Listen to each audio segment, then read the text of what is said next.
17'ten başlamadık ha.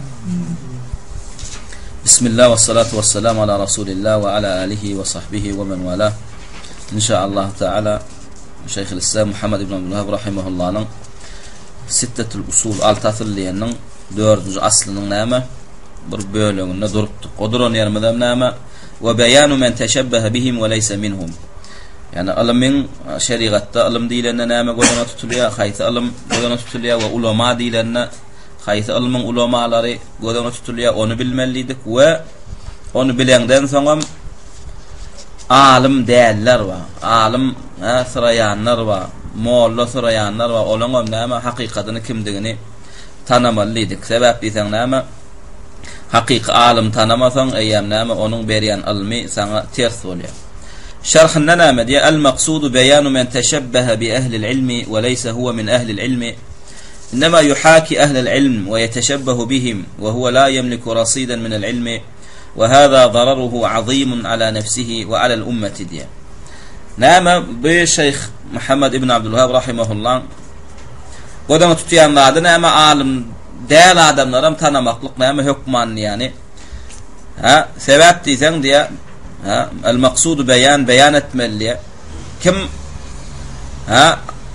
alımlara mengdecek bol ya ve ödem alımlar yani näme inma yuhaki yani näme şolon gurleýşi alıp gurlayan mol ya käbir näme ol akıllı sırap gurlaman gowar ya yuhaki ehlil ilm yani alimlara mengdecek bol ya ve yeteşebbehu bihim ve huwa la yemliku rasidan min al ilmi ama hakikatte de näme alımdan zerre kadar hiç saat näme yok şonlar ya. Ne bu adam inem hükmani surata tanamaly. Sebäp diýsen näme hemme kişi gowa meňdäsi gelýär. Şondan dälem bolsa. Bular tanamaly näme şeýin sebäpden we hada dararuhu azimun ala nefsihi we ala al-umma sebäpden bulan näme ödüne we ummata gaty ziyan kan, zeper kan. Lennehu yaqul ala Allah bighayri ilm. Näme şun ödüne ziyany we sebäpden bul Allah'ın dinini, Allah'ın hakkını alımsız gurlaýar. Allah'ın hakkında Allah'ın dinine alımsız gurulamaklık ayyam bu näme en uluguna alan biri. Ve yudillin nase bi gayri ilm ummatuna mediyan ve alımsız ayyam ummatuna adamlarga näme adaşmana sebep bolýar. Allah Teala näme diýär An'am surasının 144-nji aýetinde "Femen azlamu mimmen iftara alallahi kadiben liyudillan nase bi gayri ilm" diýär. Femen azlam mundan aňyrda kim zalim diýär. Şunu aty erbedeken näme ilmiň bolman, ilmli syramak, ilmiň bolman fetwa bermek erbedeken. Näme diýär? Femen azlam. Bu adamdan aňyrda kim zalim qadiýär? Näme şun bu adam bu derejede zalim boldy? Sebäpden bu mimmen iftara alallahi kadiba. Aýam bu näme Allah'ın hakkynda yalan gurlady. Allah'ın dininde bilmän gurlady diýär. Näme üçin li yudillan nase bi gayri ilm. Şeýdiler näme adamlar azdardy, näme ilmsiz gurlar. Eýam bu nämetde Allah'ın hakkynda eýam näme yalan sözlede bolýar we adamlaryň näme adaşmaklygyna sebäp bolýar. Şoň üçin bu adamam näme iň erbet, iň zalim adamlaryň näme hataryny görülýän adam eken. Wa qad qila yufsidu dunya arba'atun we näme şeýle bir aýdyran hikmetli söz amma diýär. Elhamdülillah. Dünýäni 4 adam zaýalardy diýär. Düşündiňmi? Dünýäni 4 adam zaýalardy diýär. Birincisi kim? Nisfu faqihin. Näme bişmedik nahuçi. Bişmedik näme dilçi. Nisfu faqih. Nisfu faqihin. Birincisi kim? Yarım alim. Nisfu faqih diýdi, yarım alim. İkincisi kim? Ve nisfu nahwi. Yarım näme nahuçi. Bişmedik näme arap dilini näme öwrenýän. Ve nisfu tabibin. Yarım tabib. Yani doli näme teviplik ilmin cemlemedik. Ve nisfu mutekellim diye. Ve näme doğru gurlamany öwrenmedik. Hada yufsidul buldan ve hada yufsidul lisan. Hada yufsidul abdan ve hada yufsidul adyan. Yani kıraatlar näme 4 tane kıraat yurtlar näme diye fesad etýär. Anama diller fesad etýär, bedenler fesad etýär we näme dinler fesad etýär. Şu 4'ün näme ýani alim adam, dini alim bolsun, faqih diýdi dini alim. Nahwi diýdi näme arap diliniň alimi. Tabip diýdi näme ýam beden alimi. mütekellim diýdik näme dilçiler. Şular näme doğaly ilmi yetmelerden yetmän iliň öňüne düşseler, ýa-ni bu adamlar näme hemmesem ýurtlaň näme dilleň, bedenleň, dinleň näme fesat bolmagyna, zaýa bolmagyna näme sebäp boljak eken. طيب إنما نام ينمتنا غايد باريات نام يا شيخ الإسلام وقد بيّن الله تعالى هذا الأصل في أول سورة البقرة من قوله تعالى يا بني إسرائيل اذكروا نعمتي التي أنعمت عليكم إلى قوله قبل ذكر إبراهيم عليه السلام يا بني إسرائيل يعني بقرة قرقن زايتني وبريد يغرب كنزايتلارنا نام دليل getirtir Allah Teala näme beni İsrail'e yüzlen yani. Ya beni İsrail. Beni İsrail kim Yaqub aleyhisselam oğulları. Uzkuru ni'meti elleti en'amtu aleykum diye. Ya atlan diye şükür edin men size beren nimetim diye. Beni İsrail'e berilen nimet nämedi? Dinni. Şunun mu? Dinni, Tevrat'ti. Şoň üçin biziň ümmetimizden näme beni İsrail'den şükür etmeklik talep edilen bolsa, biziň ümmetimizden näme Muhammed sallallahu aleyhi ve sellem'in getiren dinine, näme Kur'an-ı Kerim'e, sünnet nimetlerine näme şükür etmeli. Indi şerhine gaýdyk gelýär, näme diýär şerhinde? Allahu Celle ve Ala suratul Bakara fi suratul Bakara enzele ayatin kesiratin fi bani İsrail litezkirihim bi ni'metillahi aleyhim وأمرهم باتباع محمد صلى الله عليه وسلم الذي يعرفون نبوته ورسالته في كتبهم وبشرت به أنبياؤهم بدأها من قوله يا بني إسرائيل اذكروا نعمتي التي أنعمت عليكم وأوفوا بعهدي أوفي بعهدكم وختمها بقوله يا بني إسرائيل اذكروا نعمتي التي أنعمت عليكم وأني فضلتكم على العالمين واتقوا يوما لا تجزي نفس عن نفس شيئا ولا يقبل منها عدل ولا تنفعها شفاعة ثم ذكر إبراهيم عليه السلام فقال وإذ ابتلى إبراهيم ربه بكلمات نام الله تعالى نامت diye Kur'an-ı Kerim'de ayetler indirdi. Beni İsrail'i var, Beni İsrail'i yaatladıp onları Allah'ın veren nimetlerini näme yad ederler ýalak. Allah'ın veren nimetlerine şükür ederler ýalak. Ve Beni İsrail'e de näme Allah Teala näme bir yad etýän zady näme Muhammed sallallahu aleyhi ve selleme ittiba etmeklikleri. Allah Teala näme dedi Beni İsrail'e? Yani Tevrat'ta buuşlanan ve näme İncil'le buuşlanan näme Muhammed sallallahu aleyhi ve sellemin geleceğine. Allah Teala Kur'an-ı Kerim'de de näme ya Beni İsrail ey İsrail oğulları näme siz Allah tarapyn size berilen nimetleri ýatlan. Sizin näme kitabyňyzda agdalan Muhammed sallallahu aleyhi ve sellem emri näme ittiba edin, eýerin, iman edin. Sebäp diýsen siz olar näme Muhammed sallallahu aleyhi ve sellemin peýgamberliginden bilýärdiler we onuň näme hakyky peýgamber edip ugradylandygyny näme öz kitaplaryna okuýardylar. Hatda peýgamberler hem näme entek Muhammed sallallahu aleyhi ve sellem gelmedinden öň olara näme buuşlatdy.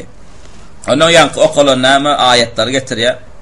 ثم أشار أن كل هذه الآيات ما بين الآية الأولى والآية الأخيرة آيات كثيرة كلها في بني إسرائيل لتذكيرهم بنعمة الله بإرسال الرسل وإنزال الكتب وأن الواجب عليهم أن يؤمنوا برسول الله محمد صلى الله عليه وسلم. يعني قولنا آيات لن همثنا نام واديا الله تعالى بني إسرائيل نام الله تعالى أولر بيرن نغمتلرن ياتلت يدي الله أولر بيرن نغمتلرن نام إن أولث نام دي Onun arasından sayılan peygamberler uğratdı. Onlara näme kitaplar indirdi. Şoň üçin Beni İsrail'in hakkında da näme wajipdi Muhammed sallallahu aleyhi ve sellem'in näme peygamberine iman edip ona eýermeklikdi. Edil Beni İsrail'e peygamber uğratmaklyk nimet bolýan bolsa, Beni İsrail'e peygamber uğratmaklyk, kitap uğratmaklyk nimet bolýan bolsa, şo Beni İsrail'e berilen nimet Muhammed ümmetine de berilmedi. Bize de peygamber geldi, bize de kitap geldi. Şolara şükür etmeklik wajip bolýan bolsa, bire de näme Muhammed sallallahu aleyhi ve sellem peygamber edilip uğradylmagyna şükür etmeli. Ve Allah Teala bize Kur'an-ı Kerim berenine şükür etmeli. Ýöne nädip şükür etmeli biz? Muhammed peýgamberin näme bize peýgamber edip uğradylanmagyna we oň ýandan Kur'an-ı Kerim'in uğradylanmagyna biz şükür etjek bolsak, nädip şükür etmeli? Nädip şükür edemizde biz näme şükür etdik hasaplanýar. Ulamalar näme diýär? Şükür bolmaýar ta 3 tane näme şerti cemlenýänse. Şunuňmy? Ýöne dille näme Allah'ın edene şükür, etjene şükür söz kawullar. Ulamalar agdaya şükür boljak bolsa näme Allah'ın ýanyna kabul edilecek olan 3 şerti olmalı. Birinci şerti näme? Adam hakikatdan hem yüreği bilen näme etmeli? Begenmeli ve näme etmeli? Kabul etmeli. Şu nigmatın näme? Allah'dan gelenligine. Şu Muhammed sallallahu aleyhi ve sellem Allah Teala bize peygamber edip uğrattı. Biz şuna şükür edecek olsak birinci bilen biz yüreğimiz bilen begenmeli şu Muhammed sallallahu aleyhi ve sellemin näme gelenligine ve Kur'an-ı Kerim'in gelenligine, şu İslam dininin berilenligine ve näme şu zatlar has dine Allah'dan bize rahmet edilip näme inirlenligine näme yürekten iman etmeli. Hükmani suratda boyun almalı içime. Bu birinci şerti. İkinci şerti näme? Şu kalpte oturan yankı näme? Şükür yankı inanç näme dilimize gelmeli. Dille de näme? Ey Rabbim sana näme ömrümüz ötüyünçe näme hemme dillerde sana sena olsun, şükür olsun. Bize Muhammed sallallahu aleyhi ve sellem peygamber edip uğradanına, bize Kur'an-ı Kerim uğradanına, bize tevfik hidayet verip, bize näme milyonlarca kafirlerin içinden saylap bize Müslüman edenlerine, o peygamberin kaptanın Kur'an, hadis uğradanına näme sana şükür olsun deyip dilimizde de şu şükürü aytmalı hükmani surattır. Bu ikinci şerti. Üçüncü şertem näme? Şu şükür eden zadımızın näme? Buyuran zadına gelmeli, qaytaran zadına hem qaytmalı. Biz Muhammed sallallahu aleyhi ve sellemin peygamber edilip uğradığına şükür ettik mi yürek bilen? Ettik. Dille de şükür ettik mi? Ettik. Şimdi bedenine ne edip şükür etmeli? Şu Muhammed sallallahu aleyhi ve sellem buyuran zatlarını etmeli. Qaytaran zatlarına hem qaytmalı. Ana şu üç şekilde näme? Şükür edilse yürek bilen, dil bilen, beden bilen şuna hakiki sen şükrana kul bolýar. Ve edil şongalyk näme Kur'an-ı Kerim'in hem näme şükürne edip yerine getirmeli, yürekden iman etmeli, begenmeli. O şoň näme bize Allah'dan inenligini näme kabul etmeli ve dille de aytmaly. Biz şeýle bir ummat näme Allah Teala bizi beýlekilerden näme Kur'an bilen aýratyndy. Biz İslam bilen aýratyndy. Şundan näme yüreğimizde etmeli ve dilimizde çıkarmalı. Aleykümselam. Daşky dünyamızda nädip bildirmeli? Şu hakykatdan biz yürekden dilden şükür etýänimizi Kur'an'ın hemme halal diyen zadın halal deyip kabul etmeli. Kur'an'ın hemme haram diyen zadın haram deyip kabul etmeli ve qaytmaly. Kur'an'ın birinci buyuran zadını yerine getirmeli. Kur'an'da birinci buyruk, birinci farz, birinci vacip näme? Bir Allah'ını birlemek. Kur'an-ı Kerim'de birinci qadağan edilen, birinci haram edilen zat näme? Şirk. Allah Teala näme dedi? Va'budullaha ve la tuşriku bihi şey'a. Ve näme Bakara'da da birinci ey adamlar deyip yüzlenen ayet näme? Ya eyyuhan nas. Allah Teala'nın birinci yüzlenme ayet. Ey adamlar deyip Allah'ın Kur'an-ı Kerim'de birinci yüzlenen ayet Bakara'da. Ya eyyuhan nas u'budu rabbakum dedi. Ya eyyuhel mu'minun nimedi. Birinci ayette näme? Hemme adama, beşeriyete yüzlenip Allah näme dedi? Ey adamlar bir Allah ibadet edin dedi. Ana biz şungalyk şekilde şükür etsek ana şonda biz näme? Hakiki Allah Teala näme şükür eden bolýar. İslam dinine şükür etjek bolsak näme etmeli? Iň uly nigmat näme? Ni'matul İslam. İslam nigmatyndan ýokarda nigmat barmy? Ebeden İslam nigmatyndan ýokarda nigmat ýok. Indi biz şuna şükür etjek bolsak näme etmeli? Biz öz musulmanlygymyza yüreğimizden begenmeli. Ve Allah Teala bize şu İslam dinine berenligine gaty sag bolsunlar aýtmaly. Gaty şükür etmeli. Kafirlerin näme İslam terror dininiň üçin öz içimizden näme utanmalar, gynanmalar be. Bizim dinimiz şungalyk dinaý. Şunumy. Bizim dinimiz başga din bolsa da gowy boljakdy. Adamlar bize terror diýmezdi. Plan diýmezdi. Eýem sen şükür eden ha, eýem sende bu düşünje bolsa sen dinden çykýar. Ýa biz näme yüreğimiz bilen sünnäqay begenmeli bizim musulmanlygymyza we bizim dinimizin İslamdygyny we şu dinem Allah'ın dini, bize de iniren Allah şu dini we yeketek hak din, yeketek kavul boljak din şu ha we dille de aýtmaly men musulman nimen, dol öz musulmanlygymda buýsanýan nimeli we Allah da yüzdemin şükür meni musulman edenligine diýmeli we bedenne de näme işidinne gorkölmeli. İslam'ın buyuran zatlarına gelmeli ve İslam'ın qaytaran zatlarını qaytmaly. İsternek bir nigmatda näme şükürün üç zady tapylmasa sen näme ne şükür bolýar. Allah Teala maňa pul berdi. Dogry däme? Nädip men şükür etmeli? Birinci bilen şu puly ha maňa Allah berdi diýip kabul etmeli yüreğimden. Şunumy? ecem verdi, kakam verdi, vazifem verdi, aklım verdi, diplomam verdi diýmeliler. Şu pulu birinji bilen bana Allah verdi. Allah vermedik bolsa, men näçe dyzatamam, men bir köpük gara şayam gadan bilmeýän nimeli. Şunam ilki bilen dolu şu nygmaty Allah ýönkömeli. Ve dilinde de aýtmaly. Ka ýüregiňde dolu Allah ýönkömeli. We näme dilinde de aýtmaly. Şunu bana Allah verdi. Ve Allah da bana şu pulu veren üçin şükür etýän nimeli. İkinci şertten tapılmadı. Üçüncü şerti näme? Şu Allah'ın veren şu pul nygmatyn men Allah'ın razy bolýan ýerine ulanmaly. Ve Allah'ın näme gaharyny getirýän, Allah'ın gazabyny getirýän ýerde de ulanmalylar. Şunukdamy? Emma bizinkiler näme? Allah verdi diýe, ýüreginden, dilinden. Ýöne eline maşallah bismillah halal zähmede düşýäram gidip näme etýär? Ara galýar. Ya misal şu näme bozuk ýerlere sarp etýär. Ya da näme toy edenne bir topar näme haramçylyklara sarp etýär. Eýem sen Allah Taala näme şu beren nygmatyna dille, ýürekde şükür edenem bolsaň, üçüncü şerti tapylmady sen şunyň näme näşükürlük bolýar we Allah Taala saňa näme günah ýady. Emma käbir adamlardan şu wagt näme emma adam görýän tiňi telewizorda ýa gazetlarda zatlarda näme käbir diplomly adamlardan interwýu alýarlar. Ne senin minister boldun, düşündünmü?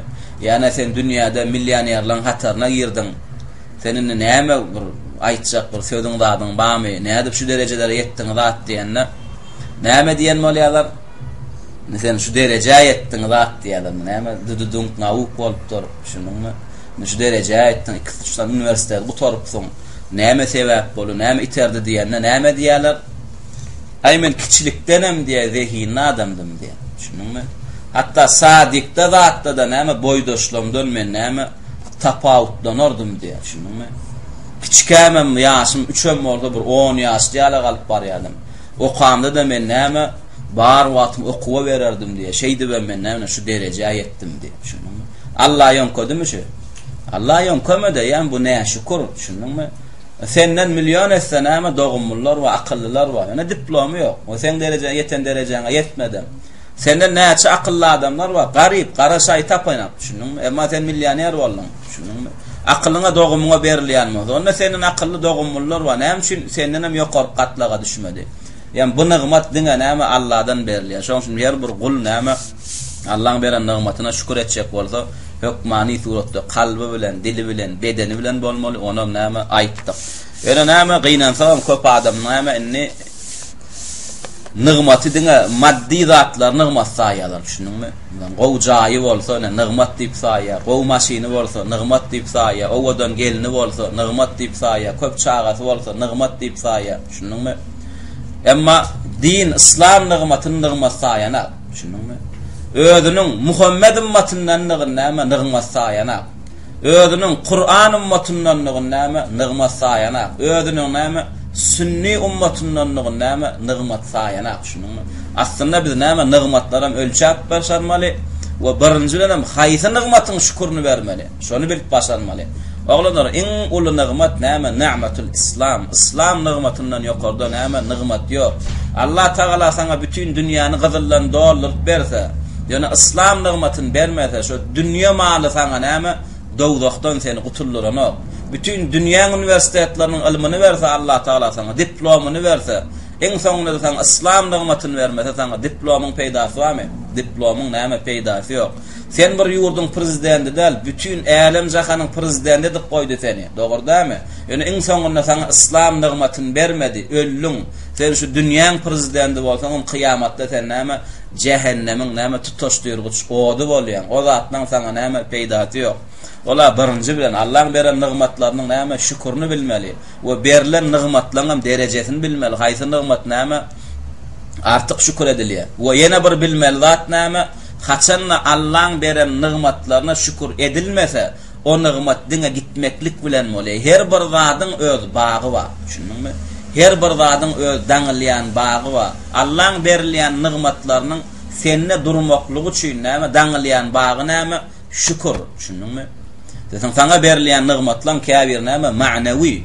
Sana näme medip eliňe lökgölüňe düşeni. Şunga käbir zatlar näme maddi. Her bir maddi nygmat bolsun, ma'nawi nygmat bolsun.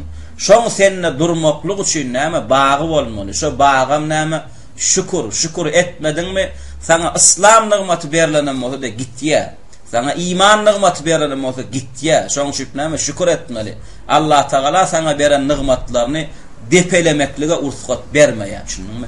Haçan sen Allah'ın beren nigmatlaryny şey dip saklasan, şükür etsen, dolu näme hak hukugyny berja etsen, şonu Allah Taala näme diňe o nigmatyny sen çäklendiren akdanym yine sana arttırmaklık bilen bolýar Allah Taala. Sebäp sen eýem sen şükrany kul ekenin. Allah Taala'nın berýän nigmatlarynyň näme gadyryny bilýän kul ekenin. Emma haçan Allah sana nigmatlar berenler. Şunun senem o nigmatlary depelesen, äsgermeslik etsen Allah Taala näme etýär? Gaňryp sen elinden alýar. Delilimiz var bu wada. Delilimiz var. Allah Taala Kur'an-ı Kerimde näme diýär? Wala in şekertum diýär. In edat şert dogry dämi? İdina fi'l şert geldi. Wala in şekertum näme diýdi? La azidannakum. Şunun haçan siz meniň beren nigmatlaryma şükür etseňiz men onu arttyrar diýdi. Şükür näme berilen nigmaty öňküden ömmeter näme arttyrýan eken. Emma nä şükür bolsak näme? Wala in kafartum emma men beren nigmatlaryma nä şükür bolsaňyz näme diýdi? Inna azabi näme leşedid diýdi. Meniň azabym gaty agyr diýdi. Görýärmi? Haçan nigmata şükür etsen hem sogap hem yine artık alýar. Emma berilen nigmatlara nä şükür bolsaň, nigmat gitýär we üstüne de näme azab alýar. Şoň üçin biz näme bilmeli Allah'ın beren näme nigmatlarynyň gadyryny, iň uly nigmat nigmatul İslam. Iň uly nigmat näme biziň näme peýgamberli bolmaklygy. Biziň peýgamberimiz we alhamdulillah. Biziň näme ummatymyz we biziň Kur'anymyz we biziň kıblamyz, biziň näme bir cemiyet, bir ummat, Muhammed näme ummaty var. Biz şu zatlaryň näme hukmany suratda şükür etmeli. Bu nigmatlardan näme iň uly ýene bir nigmatymyz var. Näme o nigmatym? Ha? Iň uly nigmatymyz näme?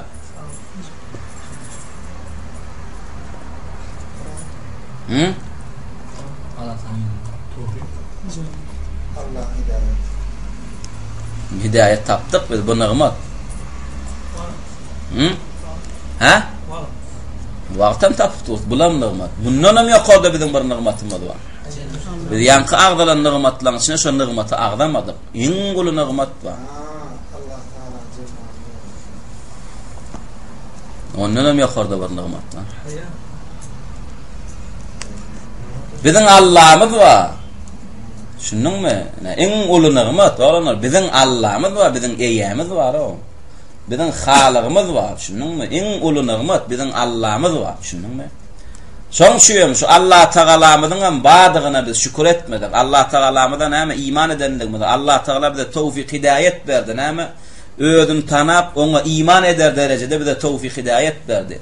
Hani näçe milyon milyardlar zamlar var. Allahlar barmy? Ba Allah Taala hemmeň Allah. Ýöne olar tapyp bildimi? Tapyp bilmediler. Allah olara tawfik hidayet bermedi. Şoň şuýam näme? Bir topar daşa çokunup ber. Bir topar çöpe çokunup ber. Bir topar näme? Şeytana çokunup ber. Bir topar näme? Ayal erkege, erkek ayala çokunup ber.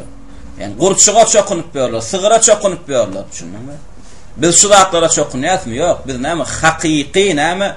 Hemmeden hak ilahi bolan, hemmeden Rabbi halygy bolan hakyky Allah çokunýar. Hakyky Allah ibadet etýär. Nädip biz tapdyk şu Allahny? Akylly bolanymyz üçinmi?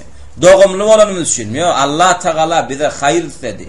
Bizi söýdi. Şunuňmy? Şoň şuň bize näme tawfik hidayet berdi. Hakyky Rahman Rahim atly gödel atly sypatly Allah Taala'ny Allah bize öýdümüzi näme öýdün tapmaklygy, öýdün tanamaklygy näme tawfik hidayet berdi. Şoň şuň biz Allahly, biziň Allah'ymyz bar olanlar. Emma näme köp adamyň näme Allah'y ýok. Allah'syny ýitirdiler, tapanaklar. Şeýdem öýdüler, şo näme bolanlarda çokunjak bolýar. Şoň şu Ömer radıyallahu anhu elmadama jihada gidende näme niýatlatýan eken? Kapırlan goşunyny gorkodyk, musulman goşuna ýüzlenip näme diýen ekenler? Seredin diýen eken. Kapyryň bizden sanam kan, kapyryň bizden ýaragam kan. Şuň kuneçeni musulman kapyr jenginde musulmanyň kapyrdan sanynyň ýa musulmanyň kapyrdan näme ýaragynyň ürsem gelen ýeri ýok. Ýöne Ömer hoňuny näme diýen eken? Biziň Allah'ymyz we olaň Allah'y ýok diýen eken. Şunuňmy? Biziň Allah'ymyz we olaň Allah'y ýok diýen eken. Şoň şu gelin her kim basardygysy Allah'syny ýad etsin diýen eken. Ondan Kur'an okuyan eken, miswak ulanan eken, namaz okuyan eken, soňam tekbir çekip näme gidip alhamdulillah näme alman gaýdan näme galalary ýok. Şu neçeni näme alman gaýdan galalary ýok. Şoň şüp näme ýa-ni şu asylda ýa-ni ayetlerde Allah Taala näme Beni İsrail ogullary näme nigmatlar bilen ýatlatdy? Men size peýgamber uğratdym diýdi. Men size kitaplar uğratdym diýdi. Şo uğradylan peýgamber size aýtdy ýene bir peýgamberin geljegini. Şo size iýnirilen kitaplarda aýdyldy ýene bir peýgamberin geljekligi. Ana geldi şo. Muhammed sallallahu aleyhi ve sellem geldi. Sizem tanıyaňyz, olam nigmat, barın iman edin diýdi. Ana şo gelenden nigmada şükür boldular. Ana Ýewrey Hristiýan näme kıyamada sen şu kafirine gidecek köpçülüğü. Şunmy? Emma bizemin musulman bol. Musulman bolan edenine ede vermeli mi? Yok. Musulman bolan edenine ede vermeliler. Musulman bolan şu nigmada şükür etmeden Allah alya senelimden. Näçe musulman dinden çıkıp gittiler. Aslı musulman indi kim bolup berler? Krishna bolup berler. Dogry dämi? Gaýypdan urlamylar. Aslı musulman indi kim bolup berler? Yegova bolup berler. Näme şu şulardan iman nigmaty gitdi? Sizden olar näme şükürni etmediler. Allah Taalaň buyuranlaryny etmediler, gaýtaranlaryny gaýtmadylar. Şunuňmy? Bir topar musulman indi näme bolup berler? Ateist bolup berler. Ola bolsa da näme etdi? Daşa çokun. Ol doli Allah diýileni inkar etdi. Allah ýok diýe, kıyamet ýok diýe, ölen soň diýilmek ýok diýe. Şoň şu musulmanlar näme haýsy wagtda bolsun, haýsy zamanda, haýsy mekanda bolsun, Allah beren nigmatlaryna näme şükür etmekligi farz. We nähilek ýagdaýda, nähilek halla bolsun, nähilek gatlakda bolsun, Allah Taalaň beren nigmatlaryna näme şükür etmekligi farz. 7 ýaşdan 70 ýaşlarçany. In pes wazifedäkden, in beýik wazifedäk adama çen hukmani suratda näme şükür etmeli. Allah Taalaň näme birinji şükür etmekligi näme Allah Taala ibadet etmek. Allah Taalaň ibadetde birlemek. Gyssanynda bir Allah'y çağırmaly. Bar hajatyň maksat muradyň bolsa Allah'dan soramaly, onu söýmeli, ona sygynmaly, ona boyun bolmaly. Özüň näme Allah mätäşdigini bildirmeli. Özüň Allah'ın öňünde ejizligini bildirmeli. Ana şanda şeysen Allah Taala sana näme hassa hayır bereketlerini artık indirýär we hassa sana näme nigmatlaryny öňküden ömmetler näme şükür etmeklige öýdi tawfik hidayet berýär. Şoň üçin biz musulmanlara näme Allah Taala'ma da şükür etmeli we näme öýdümiň iman nigmatyna, islam nigmatyna şükür etmeli. Haçanda biziň kalbymyzdan näme şu nigmatlaryň gadyry gaçy berse, näme etmek bilen bolýar? Allah Taala şu nigmaty biziň elimizden näme almak bilen bolýar. Tayyip. Ve näme in esas alamatam näme şu Allah Taala'ň beren nigmatlaryna şükür etmeklik. İslam dinine näme islam nigmatyna, iman nigmatyna, Muhammed sallallahu aleyhi ve sellem peýgamberimiziň nigmatyna in uly şükür etmekligimiziň näme şükür etýänligimiziň alamaty. Al-Imran surasiniň şu 31-nji aýatyny getiripdir. Metinde näme diýe? O yetemdakmy? Onu kula geçmeli. ويزيده وضوحا ما صرحت به السنة في هذا من الكلام الكثير أي البين الواضح للعام البليغ. ثم صار هذا أغرب الأشياء وصار العلم والفقه هو البدع والضلالات وخيار ما عندهم لبس الحق بالباطل وصار العلم الذي فرضه الله تعالى على الخلق ومدحه لا يتفوه به إلا زنديق أو مجنون وصار من أنكره وعاداه وصنف في التحذير منه والنهي عنه هو الفقيه العالم ديا.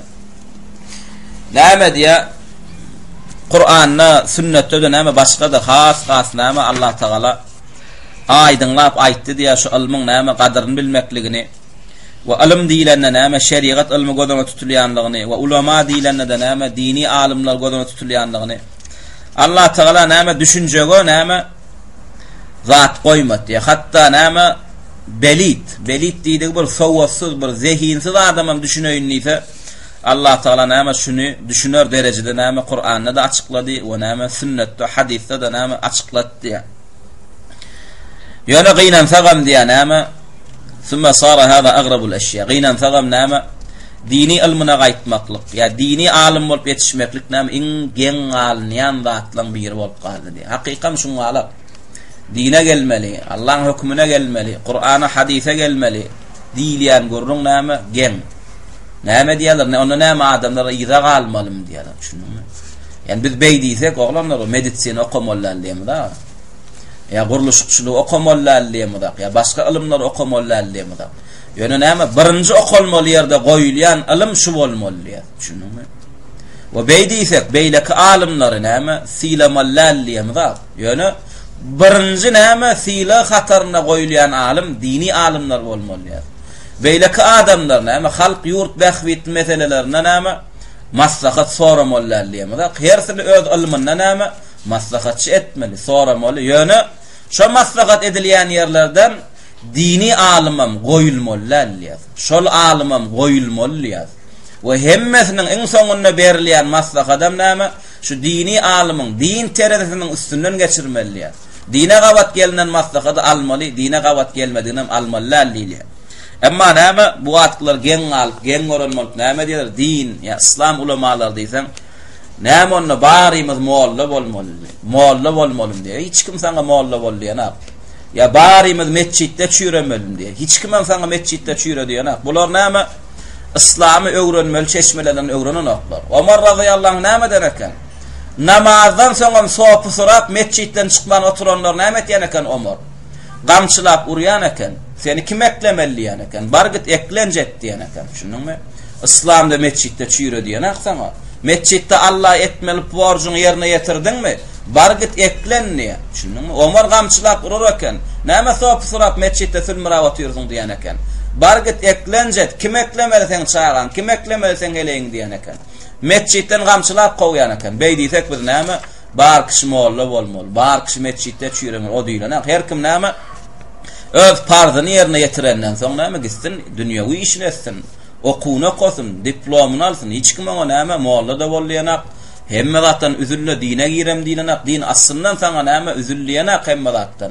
Ýöne hemme zat näme diniň mizanyny tutýar. Diniň terazisini tutýar. Din saňa näme başga iş adam diýenak.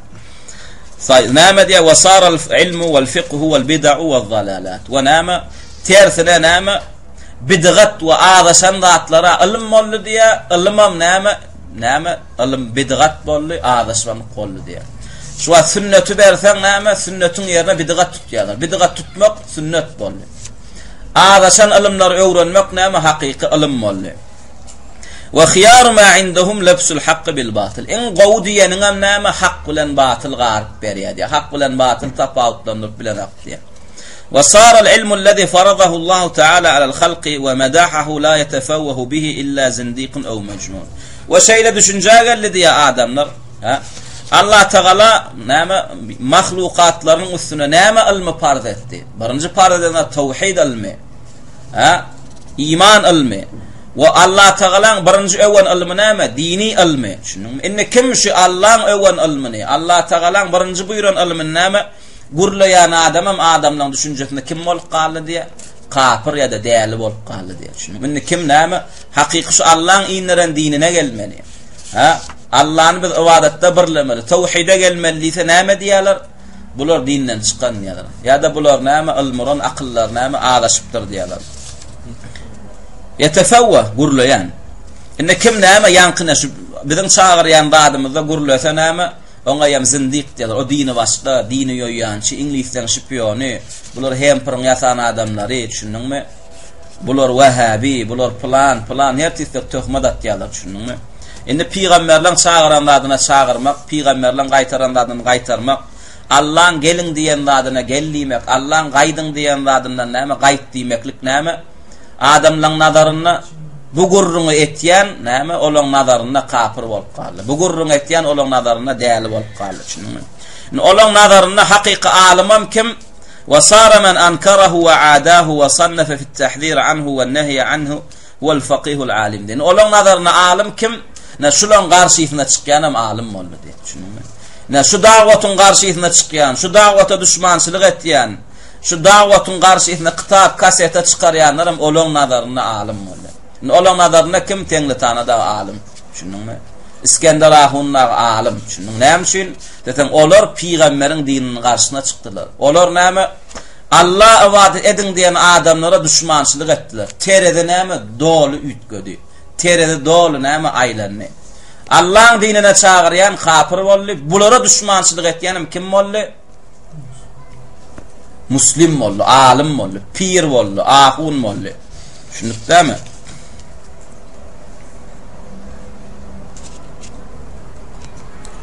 Goýa şu wagtky asrymyda näme ýazylan kitap ýalap şunu. Näme üçin? Sebäp diýsen ummatyň oglanlary şo kesel dermanam şo derman. Şunumy? Ummatyň hiç saçanan bedeni kesellänak. Şunumy? Bedeni kesellänak diýdi bir adam sur gowla bilýär. El aya kesel bilýär. Ýöne 10 kesel näme ummata jemgyýete näme täsir ýetenak. Ummatyň kesel näme-de ruhunna. Şunuň şoň zamanasyna näme kesel şu wagtky. Şoň zamanysynda tawhide çağırandan garşyna düşman bolan şu döwrem näme tawhide çağırandan garşyna näme düşman boldy. Indi sen barp näme la ilaha illallah Muhammadar Rasulullah näme musulman boljak bolar şu sözler diýmeli. Manilerini düşünmeli, manisine itikad etmeli. Ve sözün buyuryan vaadına gelmeli, gaytaryan vaadından gaytmaly. Ve dini bozayan vaatlardan musulman näme daş durmaly. Şu dini bozayan vaatdan bir yerini etse musulman dininden çykýar, musulman namaz okamaly, musulman zekat bermeli, musulman zina etmelläl, musulman şirk etmelläl, musulman füýtgorluk etmelläl, musulman Allah'ın ve Rasulüň dinini tutjak bolýanlar näme ýigrenmelläl. Şuňa gurrun etýän we näme diýerler? Bular Wahhabi diye, bular dini ýanlar diye, bular peýgamberi ýigrenýänler diye. Emma kimde kim Allah'ını birlemelliýän bolsa bilin ol Wahhabidir diýenem kim olaň nazaryna ahun. Kimde kim näme halalan haramdan dil açanda ahuna Kur'an'dan hadisten delilin wamy? Sen şu diýen zatlaň bir Allah buyurdumy? Rasulullah Muhammed sallallahu aleyhi ve sellem edipdirmi? Kim sana şu soralar berdi? Bil ol Wahhabidir diye. Şunu Kur'an hadise gelmeli. Şun deliline gelmeli yana kim kafir şunun bulan garşysyna çykýan, bular ýigrenlerýän, bulara düşmançylyk edip kasete kitaplar çykaryanlar hem kim ahun pir boldy. Yani Allah Teala näme ummatyň hal ýagdaýynda düzeltsin, haky gözleýän, isleýän, haky gorkasyn, soňra onu kabul etmeklige we bize de näme haky goramsyň, bilemsiň kabul etmeklige näme Allah Teala bize tawfik hidayet bersin. Ve yamani şeri Allah Teala bize bildirsin ve bildiren soňra näme şu şeri taşlap onun gaýtmakly Allah Teala bize näme tawfik hidayet ýardam bersin. Hakydynga bilmeklik meselede, haky bilensoň kabul etmeklik näme mesele we näme ziyanam diňe bilmeklik meselede, bilensoň şonu taşlamaklyk mesele. Bizinkiler näme zanan haramdan bilen aklarmy? Bilýärler, şunuňmy? Bilenin näme terediňde hisap ütgödenek. Şo bilensoň taşlamaly şonu. Allah Teala söýmekligiň, dine garşy çykmaklygyň näme küfürdigini bilen aklarmy? Ya Allah ikilik etmekligiň, şirk etmekligiň küfürdigini bilen aklarmy? Emme kişi bilýär. Ýöne näme diňe bilenin ýeterlikde, bilensoň şonun gaýtmaly. Namazyň farzlygyny bilen aklarmy? Bir Allah ibadet etmekligini bilen aklarmy? Bilýärler. Barsam näme diýerler? Allah'dan bidin çöp başı gymyllamaz diýerler. Bilende näme peýda we Allah'ın näme ibadetde birlemeseň, bilende näme peýdasy we namazyň farzlygyny bilip okamasaň, bilende näme peýdasy we süýtgorlygyň haramdygyny bilip gaýtmasaň, zynaň haramdygyny bilip gaýtmasaň, Allah kilik etmekligiň haramdygyny bilip gaýtmasaň, näme o ilim saňa peýdasy ýok. Şunuňmy? Ilmiň hasan peýdasy we gaýtmalygyny bilip gaýtsaň we etmeligini bilbem etseň, şoň şüp näme alimler elmadamak dilege edenlerine diňe haky gorkoz diýip durmadyklar. Haky gorkoz diýen soňlary maňa şoňa amal etmeklige näme kömek etdiň. We näme belani, beteri, şeri, yamanam näme bildir diýip näme durmadyklar. Bildiren soňra ey Rabbim bize şonun gaýtmaklyga näme şonu terk etmeklige we tawfik hidayet ber, ýardam ber diýenler.